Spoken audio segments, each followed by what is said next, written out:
welcome to the channel, ladies and gentlemen. In this vlog, the first vlog to officially kick off the channel, I'm going to be showing you guys a little bit of what I do on Sundays. What I'm doing is I'm discussing with one of my clients that I have online, lives in Indiana.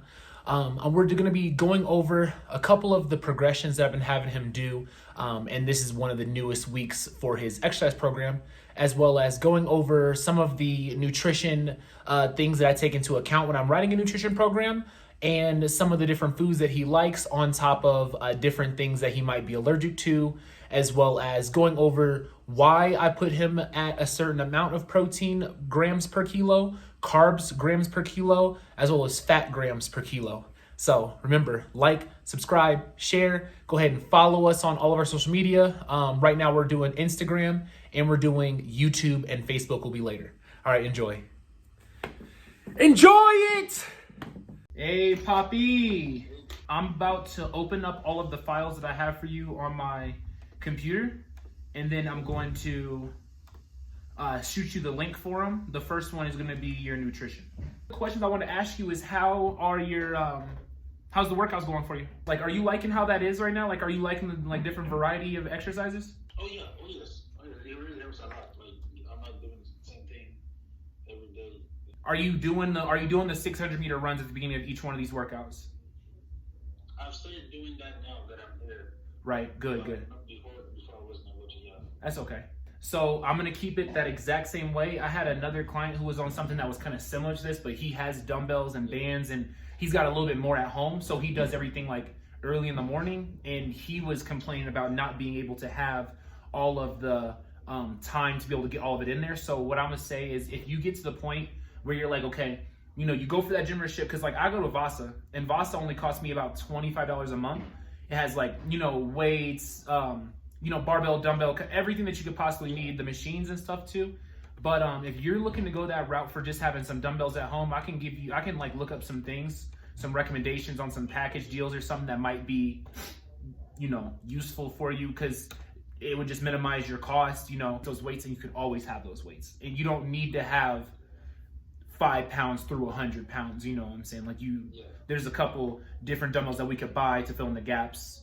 So let's go over your food allergies. What food allergies do you have?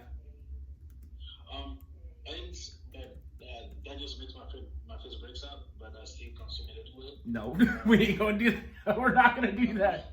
So lactose intolerant, and we're gonna cut dairy out. Okay, cut out eggs. So for this meal program, what I did is I took what our mass is. We got 106.81 kilos. I switched it from pounds to kilos for the 235.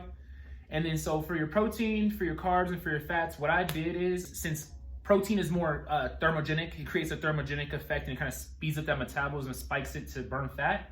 I put you at 2.2 because typically for athletes and individuals that are looking to cut weight, they want to be at 2 to 2.5, and in some instances, depending on body size, like 3 grams per kilo.